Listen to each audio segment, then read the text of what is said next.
शक्ति प्लाजा शहर के बीचों बीच खोला गया एक नया फैंसी शोरूम है जहां पे लेडीज़ के लिए डिफरेंट वैरायटीज़ के jewelleries, bangles, bag, nail polish और कॉस्मेटिक के वाइड रेंज कलेक्शंस अवेलेबल है। और यहाँ पे बच्चों के लिए toys and fancy items available है और यहाँ पे रेंटेड बेसिस पे गोल्ड कवर ज्वेलरीज भी दी जाती है। Om Shakti plaza, Aberdeen Bazaar, Babu line near Ganesh temple.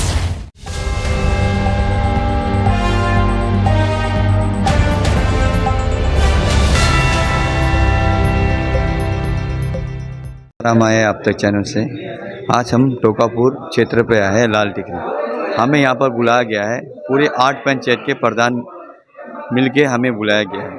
यहाँ पर कुछ मीटिंग है, आइए हम उसके बारे में पूरे यहाँ के प्रधान जी है यहाँ में, उससे हम जानते हैं। मायाबंदर ब्लॉक में आज एक ग्राम पंचायत के प्रतिनिधियों का सभा पहलगांव में हमारे आयोजित हुआ है, जिसका यहाँ पे सभापति चित्राबेलू को चुना गया, प्रधान मायाबंदर, जनरल सेक्रेटरी के रूप में हमारा देवव्रत दास प्रधान स्वदेश नगर को चुना गया और 2 जन स्पोक पर्सन जो मैं शिवानंदो बैरागी प्रधान पहलगांव और मनोजीत हलदार प्रधान हरिनगर। आज यहाँ पे मंच पे स्पेशल गेस्ट हमारे प्रमुख मैडम, मायाबंदर के प्रधान, हमारे रामपुर, बसंतीपुर, चैनपुर सभी प्रधान, ऑटो प्रधान यहाँ पे हम लोग बैठे हैं। और ये जो आज का जो मीटिंग था, इसका जो मकसद ही थी, जो संविधान का संशोधन 73rd अमेंडमेंट हुआ, जिसमें पंचायती राज व्यवस्था को जो शक्तियाँ प्रदान किया गया, क्या वो शक्ति आज पंचायत के पास है या नहीं है?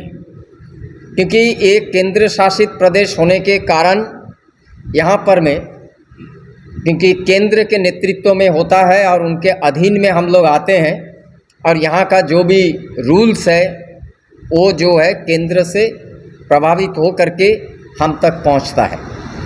पंचायती राज का जो मकसद था, वो मकसद को आज हो करके लगभग जो है 30 साल हो गया, लेकिन हमें एक कामयाबी आज तक मिला नहीं। जैसे कि ग्राम सभा अगर होता है, वहाँ के जो हमारे सरकारी जो पदाधिकारी है, जिम्मेदार व्यक्ति है, उनका ग्राम सभा में नहीं आना। आज जब फंड एलोकेशन का बात आता है तो फंड ना देना, और ये परिस्थिति में देखा गया कि आज जो है पंचायत प्रतिनिधियों का ऑनरियम लगभग 7 महीने से बंद है नॉर्थ मिडिल अंडमान का। यहाँ का जो सफाई कर्मचारी है, उनका पेमेंट बंद है। हमारा यहाँ का जो अस्पताल, हमारा क्षेत्र का नॉर्थ मिडिल अंडमान का स्कूल, बिजली का व्यवस्था और नेशनल हाईवे का व्यवस्था, वो व्यवस्था तो नहीं है, वो दुरावस्था में बैठा हुआ है। तो आज यहाँ पे बैठ के मायाबंदर ब्लॉक के तरफ से ये डिसीजन आज हम लोगों ने लिया कि अगले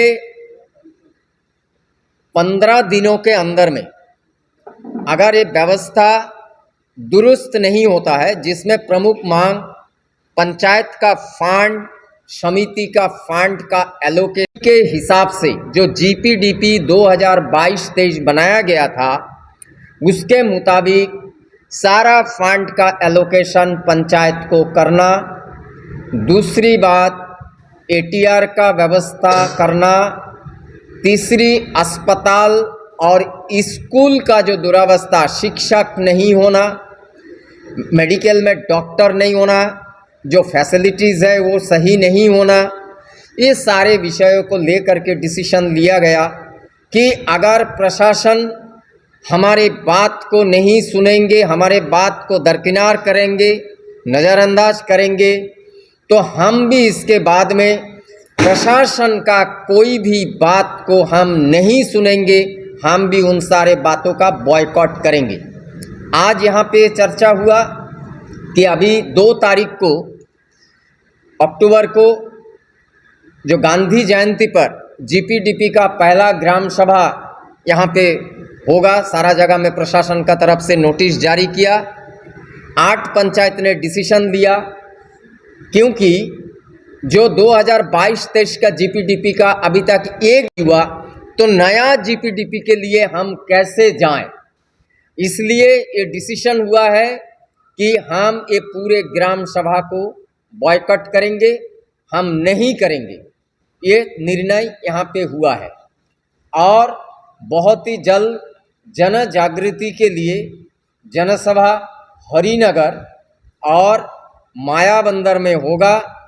और बाकी का जो भी विषय है हर एक पंचायत को लेकर के, क्योंकि बहुत सारा ऐसा है कि आज प्रशासन चाहे लैंड सरेंडर का विषय में हो, चाहे कोई डेवलपमेंटल एक्टिविटी का विषय में हो, चाहे कंट्रक्टर का रवैये का विषय पर हो, एडमिनिस्ट्रेशन कोई ठोस कदम और ठोस स्टेप और ठोस कार्रवाई नहीं करता है। एक ज़मीन का अगर कहीं पर कोई पब्लिक का डेवलपमेंट का इश्यू होता है, एनओसी अप्लाई करने से वो जो है 1.5 साल तक रोक के रखा जाता है। हमारा इंजीनियरिंग विंग टेंडर कॉल करता है, ऐसा होता है कुछ चुने हुए कॉन्ट्रैक्टर आके काम के ऊपर में काम लेते रहता है और वो काम को रख देता है, वो काम समय पर कंप्लीट नहीं करता है।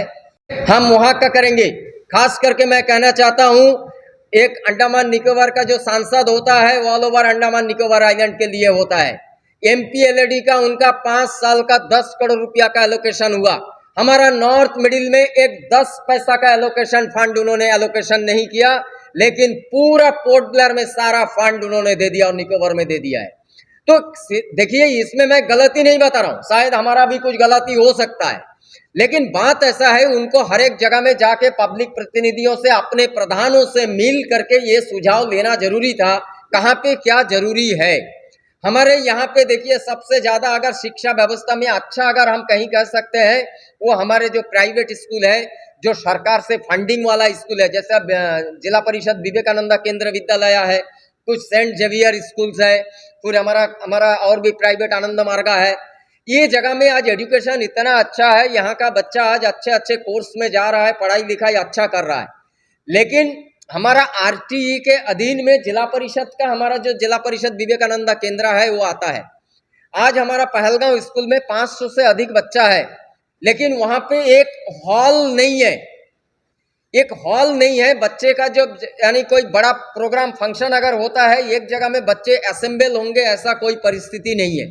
तो वो भी अगर सरकारी है तो वो जगह में भी सरकार को मदद करना चाहिए और ये एजुकेशन को और भी बेहतर करना चाहिए कि हमारे बच्चों को, क्योंकि आज मैं बताऊं, एक छोटे से गांव में, टुगापुर के जैसे गांव, यहाँ का बच्चा एमबीबीएस पढ़ के डॉक्टर बन के पोर्ट ब्लेयर में बैठा है।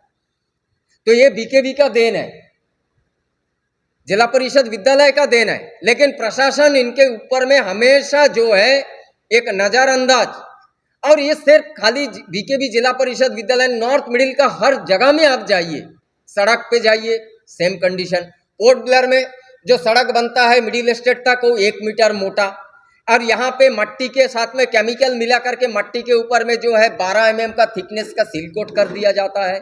ये क्यों है इस तरह का मापदंड? ये जो क्यों, कारण क्या है? शायद बहुत बड़ा साजिश होगा। कोरोना के समय में, एक बात मैं आपको बता दूं, कोरोना के समय में 2 साल तक पंचायत प्रतिनिधि नहीं था। आज प्रशासन बोल रहा है यूसी भेजो। कोरोना के समय में स्पेशल ऑफिसर प्रशासन ने नियुक्त किया। उनके जो प्रशासनिक अधिकारी है, फंड का यूटिलाइजेशन क्यों नहीं किया? स्ट्रीट लाइट का मरम्मत क्यों नहीं कराया? और जो बेसिक जो जीपीडीपी उन्होंने क्यों नहीं बनाया? उन्होंने तो एक भी जीपीडीपी में ऐसा डेवलपमेंटल एक्टिविटी कुछ डाल करके गया ही नहीं। लेकिन आज अगर वो यूसी, अगर आज के हम जो नए नए चुन करके आए हैं उनसे अगर पूछता है, हम वो यूसी कहां से देंगे? उसके लिए तो जिम्मेदार हम लोग नहीं है। आज जो प्रशासन का जो नेगेटिव रवैया, भारत सरकार कहता है कि पंचायत को जो है और भी प्रगाढ़ बनाना है, इनको शक्तिशाली बनाना है, इनके हाथ में पावर देना है। लेकिन अभी प्रशासन सही है या सरकार सही है, ये हम जनप्रतिनिधि, हमारे अंडमान निकोबार के हम लोग जो ये 8 पंचायत के प्रतिनिधि यहाँ पे बैठे हैं, हम लोगों को मालूम नहीं है कि हम लोग कहाँ पे है, कि सरकार सही बोल रहा है, यहाँ का प्रशासन सही बोल रहा है। हम लोग कन्फ्यूज है, जाए तो कहाँ जाए।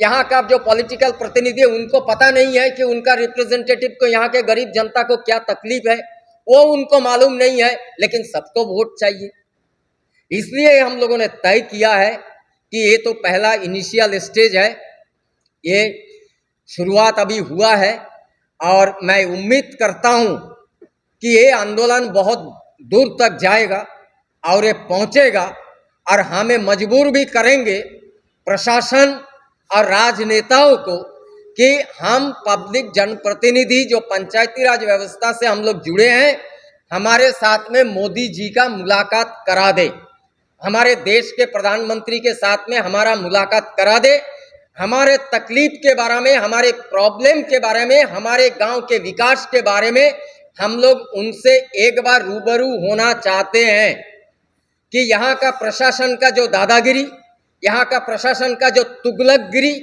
ये हम लोग और बर्दाश्त नहीं करेंगे। बहुत हो गया, काफ़ी हो गया कि ये जो इनका जो तेल मालिश गिरी और ये चमचागिरी, ये जो है बंद होना चाहिए। थोड़ा कड़े लफ्ज़ों में कह रहा हूँ कि ये चमचागिरी और ये दादागिरी होना चाहिए। अंडमान के जनता को बेवकूफ़ ना समझे, ये 21वीं जनता और डिजिटल इंडिया का जनता है, चुना हुआ प्रतिनिधि है। हम भी इसका जवाब जो है कड़ाई से देंगे और हमारा जो अधिकार है, अगर वो हमें प्यार से तो नहीं मिला, अब हम उसको छीन के लेने के लिए हम उतारू हुआ है। पहला स्टेप हमारा है, हम लोगों ने लिया है और ये कदम अभी दिन बे दिन आगे बढ़ते जाएगा, कुनवा बढ़ते जाएगा और एक दिन 1 से 2 महीने के अंदर में बहुत बड़ा जनसभा नॉर्थ एंड मिडिल से 10,000 से ज़्यादा आदमी पोर्ट ब्लेयर शहर में पहुंचेगा और ये हल्ला बोल जरूर होगा। ये सुन रखिए। सबको धन्यवाद, नमस्कार। अंडमान से जुड़ी सभी छोटी बड़ी खबरें देखने के लिए हमारे अपने न्यूज आज तक यूट्यूब चैनल को सब्सक्राइब करें और बेल आइकॉन प्रेस करना ना भूलें। हमारा अपना न्यूज आज तक, अब सच देखेगा अंडमान।